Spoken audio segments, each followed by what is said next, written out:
வணக்கம். நீங்களும் உங்கள் அன்பு குடும்பமும் எல்லா வளமும் பெற்று வாழ்க வளமுடன். நான் சத்யதேவ் ரோஷன் பேசுகிறேன். பிரபஞ்சத்தில் நடக்கக்கூடிய எல்லா மாற்றங்களுக்கும் முக்கியமான காரணமாக இருக்கிறது பஞ்சபூதங்கள். நம்ம வாழ்க்கையில் நடக்கக்கூடிய எல்லா மாற்றங்களுக்கும் மூல காரணம் பஞ்சபூதங்கள் தான். பஞ்சபூதங்களோட வசிய சக்தி நமக்கு கிடைச்சதுன்னா நம்ம செய்கிற எல்லா செயல்களிலும் தொழில்களிலும் நமக்கு வெற்றி கிடைக்கும். பஞ்சபூதங்களோட சக்தியை ஈர்த்து கொடுக்கக்கூடிய ஒரு குறியீடை பற்றி தான் நம்ம இன்றைக்கி பார்க்க போகிறோம். மார்வாடிகளோட வீட்லேயாகட்டும், அவங்க பிஸ்னஸ் செய்யக்கூடிய இடமாகட்டும், எல்லா இடத்துலையுமே இந்த குறியீடை கட்டாயம் பயன்படுத்திட்டு வருவாங்க. நம்மளும் இந்த குறியீடை பயன்படுத்தினோம்னா நமக்கும் பஞ்சபூதங்களோட சக்தி நல்லா கிடைக்கும். அதன் மூலிமா நம்ம செய்யக்கூடிய எல்லா செயல்களிலும் நம்ம வெற்றி அடைய முடியும். பஞ்சபூத சக்தியும் பிரபஞ்ச சக்தியும் ஈர்த்து கொடுக்கக்கூடிய குறியீடு ஸ்வஸ்திக் குறியீடு, ஸ்வஸ்திக் சிம்பிள்னு சொல்லுவாங்க. இந்த சிம்பிளை நம்ம பயன்படுத்தி பலவிதமான நன்மைகளை பெறலாம். இந்த குறியீடை எப்படிலாம் பயன்படுத்தலாங்கிறத நம்ம இப்போ பார்க்கலாம். படத்தில் இருக்கிற மாதிரி ஸ்வஸ்திக் சிம்பிளை வரைஞ்சி அதுக்கு கீழே ஓம் லாபம் அப்படின்னு எழுதிக்கோங்க. வரைய முடியாதவங்க கூகுளில் போய் ஸ்வஸ்திக் சிம்பிளை டவுன்லோட் பண்ணி பிரிண்ட் அவுட் எடுத்து அதுக்கு கீழே ஓம் லாபம் அப்படின்னு போட்டு வச்சுக்கோங்க. அதை நீங்கள் பணம் வைக்கக்கூடிய இடத்துல வைங்க, மணி பர்ஸில் வைங்க, எங்கெங்கெல்லாம் நீங்கள் பணம் வைக்கிறீங்களோ எல்லா இடத்துலையுமே இந்த குறியீடை வச்சுக்கோங்க.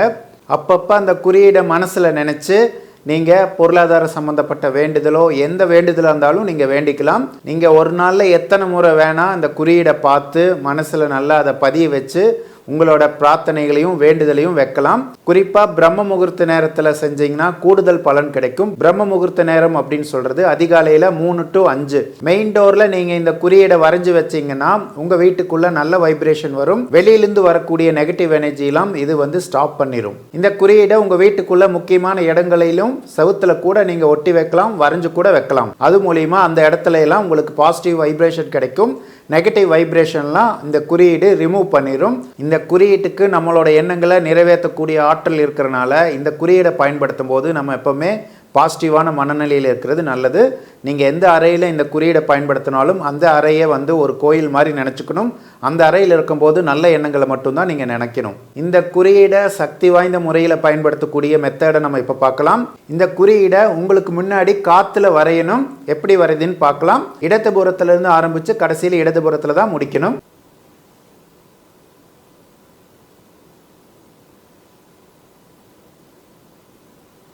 இந்த சிம்பிளில் 4 புள்ளி வைக்கிறதா இருந்தாலும் வைக்கலாம், வைக்க முடியாட்டியும் பரவாயில்ல. இந்த மாதிரி உங்களுக்கு முன்னாடி இந்த சிம்பிளை 9 முறை காற்றுல வரைங்க. வரைஞ்சி முடிச்சதுக்கப்புறம் உங்களோட 2 உள்ளங்கையும் இந்த மாதிரி வச்சுக்கோங்க. சிம்பிளுக்கு நேராக வச்சுக்கோங்க. வச்சுக்கிட்டு ஒவ்வொரு பஞ்சபூதத்தையும் மனசில் நினச்சி அந்த பஞ்சபூத சக்தி அந்த சிம்பிளில் கலக்கிற மாதிரி நீங்கள் பாவனை பண்ணிக்கோங்க, மனசில் நினச்சிக்கோங்க. மண் சக்தியோட ஆற்றல் முழுமையாக அந்த சிம்பிளில் கலக்கணும். மண் சக்தி மூலிமா உங்களுக்கும் உங்களோட குடும்பத்துக்கும் வாழ்நாள் முழுவதும் நன்மையே நடக்கணும். நீங்கள் செய்கிற ஒவ்வொரு நல்ல செயலும் வெற்றி அடையணும். மண் சக்தி உங்களுக்கும் உங்கள் குடும்பத்துக்கும் வசிக்கப்படணும் அப்படின்னு வேண்டிக்கோங்க. அடுத்தது நீர் சக்தியை மனசில் நினச்சிக்கோங்க. நீர் சக்தியோட ஆற்றல் வலிமையாக அந்த ஸ்வஸ்திக் சிம்பிளில் கலக்கணும் அப்படின்னு சொல்லி மனசில் நினச்சிக்கோங்க. அதுக்கப்புறம் நீர் சக்தி மூலிமா உங்களுக்கும் உங்கள் குடும்பத்துக்கும் எப்பவுமே நல்லது மட்டுமே நடக்கணும். நீர் சக்தி நீங்கள் செய்யக்கூடிய ஒவ்வொரு செயலையும் வெற்றியை கொடுக்கணும் அப்படின்னு சொல்லி வேண்டிக்கோங்க. அடுத்தது உங்களுக்கும் உங்கள் குடும்பத்துக்கும் நீர் சக்தி வசியமாகணும் அப்படின்னு சொல்லி வேண்டிக்கோங்க. அடுத்தது 3வது அக்னி சக்தி. அக்னி சக்தியோட ஆற்றல் நீங்கள் முன்னாடி வரைஞ்சிருக்கிற ஸ்வஸ்திக் சிம்பிளில் வலிமையாக கலக்கணும்னு சொல்லி மனசில் நினச்சிக்கோங்க. அடுத்து அக்னி சக்தி உங்களுக்கும் உங்கள் குடும்பத்துக்கும் வாழ்நாள் முழுவதும் நல்லது மட்டுமே செய்யணும்னு சொல்லி வேண்டிக்கோங்க. அதுக்கப்புறம் அக்னி சக்தி உங்களுக்கும் உங்கள் குடும்பத்துக்கும் வசியமாகணும் அப்படின்னு சொல்லி வேண்டிக்கோங்க. அக்னி சக்தி எப்போதுமே நீங்கள் செய்யக்கூடிய நல்ல செயல்களுக்கு உறுதுணையாக இருந்து வெற்றியை கொடுக்கணும் அப்படின்னு மனசில் வேண்டிக்கோங்க. அடுத்தது காற்று சக்தி. காற்று சக்தி ஸ்வஸ்திக் சிம்பிளில் வலிமையாக கலக்கணும் அப்படின்னு சொல்லி வேண்டிக்கோங்க. காற்று சக்தி உங்களுக்கும் உங்கள் குடும்பத்துக்கும் வாழ்நாள் முழுவதும் நல்லது மட்டுமே செய்யணும் அப்படின்னு சொல்லி வேண்டிக்கோங்க. காற்று சக்தி உங்களுக்கும் உங்கள் குடும்பத்துக்கும் வசியமாகணும்னு சொல்லி வேண்டிக்கோங்க. காற்று சக்தி நீங்கள் செய்யக்கூடிய நல்ல செயல்களுக்கு உறுதுணையாக இருந்து வெற்றியை தரணும்னு வேண்டிக்கோங்க. கடைசியாக விண் சக்தி. விண் சக்தி நீங்கள் முன்னாடி வரைஞ்சிருக்கக்கூடிய ஸ்வஸ்திக் சிம்பிளில் வலிமையாக கலக்கணும்னு சொல்லி மனசில் நினச்சிக்கோங்க. விண் சக்தி உங்களுக்கும் உங்கள் குடும்பத்துக்கும் வாழ்நாள் முழுவதும் நல்லதே செய்யணும்னு வேண்டிக்கோங்க. விண் சக்தி நீங்கள் செய்யக்கூடிய நல்ல செயல்களுக்கு உறுதுணையாக இருந்து வெற்றியை கொடுக்கணும்னு சொல்லி மனப்பூர்வமாக வேண்டிக்கோங்க. கடைசியாக நீங்கள் முன்னாடி வரைஞ்சிருக்கக்கூடிய ஸ்வஸ்திக் சிம்பலில் பஞ்சபூத சக்திகள் நல்லா வலிமையாக கலந்து அந்த ஸ்வஸ்திக் சிம்பல் எப்போவுமே உங்கள் கூடயே இருந்து உங்களை பாதுகாப்பாக வழி நடத்தணும், உங்களுக்கு எப்போவுமே நல்ல விஷயங்களை ஈர்த்து கொடுக்கணும், நல்ல சூழ்நிலையை உருவாக்கி கொடுக்கணும் அப்படின்னு சொல்லி வேண்டிக்கோங்க. இந்த மாதிரி காலையிலையும் சாயந்தரமும் நைட்டு தூங்குறதுக்கு முன்னாடியும் உங்களுக்கு முன்னாடி ஸ்வஸ்திக் சிம்பலை வரைஞ்சி நான் சொன்ன மாதிரி சார்ஜ் பண்ணி உங்களோட பிரார்த்தனையை வைங்க. இந்த மாதிரி தொடர்ந்து ஒரு 48 நாள் இந்த பயிற்சியை செஞ்சுட்டு வந்தீங்கன்னா உங்களுக்குள்ள எவ்வளவு பெரிய பிரச்சனை இருந்தாலும் அந்த பிரச்சனையெல்லாம் படிப்படியாக குறைய ஆரம்பித்து உங்களுக்கு நல்ல சூழ்நிலை உருவாக ஆரம்பிக்கும். இந்த பயிற்சி செய்கிறதுக்கு முன்னாடி ஒரு வாரத்துக்கு முன்னாடி இருந்தே அசைவ உணவை சாப்பிட்றத நிறுத்திக்கோங்க. அதே மாதிரி 48 நாள் தொடர்ந்து இந்த பயிற்சி செஞ்சு முடிச்சதுக்கப்புறமும் மினிமம் ஒரு 21 நாளாவது அசைவ உணவை சாப்பிடாம இருங்க. அப்போதான் நீங்கள் செஞ்ச பயிற்சிக்கான பலனை முழுமையாக நீங்கள் அனுபவிக்க முடியும். இந்த பயிற்சி செய்யும் போது இடையில 1 நாள் 2 நாள் கேப் விழுந்தாலும் பரவாயில்ல, ஆனால் நீங்கள் மொத்தமாக 48 நாள் இந்த பயிற்சியை செஞ்சுருக்கணும். பஞ்சபூதங்களுக்கும் நமக்கும் உள்ள தொடர்பை சுருக்கமாக நம்ம பார்க்கலாம். மண் சக்திக்கும் நமக்கும் நல்ல தொடர்பு இருந்தால் தான் நம்மளால் பொருளாதாரத்தில் நல்ல நிலைமையில் இருக்க முடியும். அதே மாதிரி உடல் ஆரோக்கியத்துக்கும் மண் சக்தி மிக மிக முக்கியம். அடுத்தது நீர் சக்தி. நீர் சக்தி நமக்கு வசியமானால் தான் நம்மளால் சந்தோஷமாகவே இருக்க முடியும். நீங்கள் என்ன தான் மண் சக்தி நல்லா இருந்து நிறைய பணமெல்லாம் சம்பாதிச்சாலும் அந்த பணம் வச்சு நம்ம மகிழ்ச்சியாக வாழணும் அப்படின்னா நம்ம உடம்புல நீர் சக்தி நல்லா இருக்கணும். நீர் சக்தி நம்ம மனசை கண்ட்ரோல் பண்ணக்கூடியது. அதனால் நீர் சக்தி நம்ம உடம்புல நல்லா இருந்தால் தான் நம்மளால் மகிழ்ச்சியாக இருக்க முடியும். நீர் சக்திக்குரிய தொழில் கலைத்துறை, ஆர்ட் அப்படின்னு சொல்லுவாங்க. படம் வரைகிறதாகட்டும், பாட்டு பாடுறதாகட்டும், நடிக்கிறதாகட்டும், டான்ஸ் ஆடுறதாகட்டும், அதே மாதிரி க்ரியேட்டிவான எந்த தொழிலாக இருந்தாலும் நீர் சக்தி உங்களுக்கு நல்லா இருந்தால் தான் அந்த தொழிலை நீங்கள் ஜெயிக்க முடியும். அடுத்தது அக்னி சக்தி. அக்னி சக்தியோட தொழில் அதிகாரம் செலுத்துறது.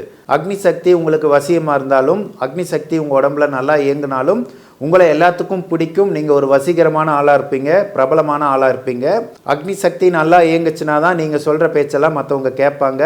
யாருக்கெல்லாம் அக்னி சக்தி உடம்புல நல்லா இல்லையோ அவங்களால மற்றவங்களெல்லாம் ஈர்க்க முடியாது. நீங்கள் என்ன சொன்னாலும் மற்றவங்க கேட்க மாட்டாங்க. அதிகாரம் சம்மந்தப்பட்டிருக்கிற தொழிலில் இருக்கிறவங்களுக்கெல்லாம் கண்டிப்பாக அக்னி சக்தி வசியமாக இருக்கணும். அப்போ தான் அவங்களுக்கு கீழே இருக்கிறவங்களையெல்லாம் கண்ட்ரோல் பண்ணி இயக்க முடியும். இல்லாட்டி இவங்க என்ன சொன்னாலும் இவங்க கீழே இருக்கிறவங்கெல்லாம் கேட்க மாட்டாங்க.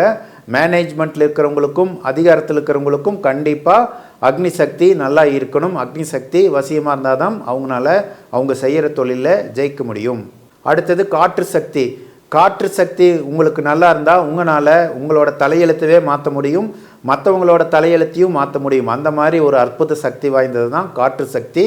காற்று சக்தி யாருக்கெல்லாம் நல்லா இருக்கோ அவங்க சாதாரணமான மனிதர்களாக இருக்காமல் தனித்தன்மையாக இருப்பாங்க. மற்றவங்கள மாதிரி யோசிக்காமல் வித்தியாசமாக யோசிப்பாங்க. அவங்களுக்கு புதிய புதிய விஷயங்கள் செய்கிறது தான் பிடிக்கும். அவங்களோட தொழில் எடுத்துட்டிங்கன்னா ஸ்போர்ட்ஸ், அரசியல், பெரிய தொழிலதிபர் ஆகிறது, இராணுவம், யாரெல்லாம் சாதனை படைக்கக்கூடிய மனநிலையில் இருக்காங்களோ அவங்களுக்குள்ளெல்லாம் காற்று சக்தி நல்லா இயங்கிட்டு இருக்குன்னு அர்த்தம். அவங்களையெல்லாம் அவங்க போக்கில் விட்டிங்கன்னா கண்டிப்பாக அவங்க வாழ்க்கையில் மிகப்பெரிய ஒரு இடத்துக்கு வருவாங்க. அடுத்தது விண் சக்தி. விண் சக்தி அறிவுக்குரிய சக்தி, ஞானத்துக்குரிய சக்தி. நமக்கு விண் சக்தி வசியமாக இருந்தாலும் நம்ம உடம்புல விண் சக்தி நல்லா இயங்குச்சுன்னா தான் நம்மளால் ஞானிகள் சொல்கிறத புரிஞ்சுக்க முடியும், நல்லா படிக்க முடியும். விண் சக்தி ஒருத்தருக்கு நல்லா உடம்புல இயங்கிட்டு இருந்துச்சுன்னா அவங்க நிறைய படிக்கிறதுல ஆர்வம் காட்டுவாங்க. பெரிய சயின்டிஸ்டாவோ பெரிய ஞானியாவோ அவங்க வருவாங்க. விண் சக்திக்குரிய தொழில் மருத்துவம், விஞ்ஞானம், ஆராய்ச்சி துறை. நம்ம உடம்புல விண் சக்தி நல்லபடியாக இயங்குச்சுன்னா தான் உயர்ந்த படிப்புகள்லாம் நம்மளால படிக்க முடியும். பஞ்சபூதங்கள் தான் நம்ம உடம்புல இருக்கக்கூடிய ராஜ உறுப்புகள்னு சொல்லக்கூடிய முக்கியமான 5 உறுப்புகளை இயக்கிறதுக்கு உதவி செய்து கல்லீரலை விண் சக்தி இயக்குது, நுரையீரலை காற்று சக்தி இயக்குது, இதயத்தை அக்னி சக்தி இயக்குது, சிறுநீரகத்தை நீர் சக்தி இயக்குது, மண்ணீரலை மண் சக்தி இயக்குது. இப்படி இந்த 5 முக்கியமான உறுப்புகள் நம்ம உடம்புல நல்லா இயங்குச்சுன்னா தான் நம்மளோட மனநிலை நல்லா இருக்கும். நம்மளோட கேரக்டரை தீர்மானிக்கிறதே இந்த 5 ராஜ உறுப்புகள் தான். ஒவ்வொரு உறுப்பும் ஒவ்வொரு விதமான குணத்தை நமக்கு கொடுக்குது.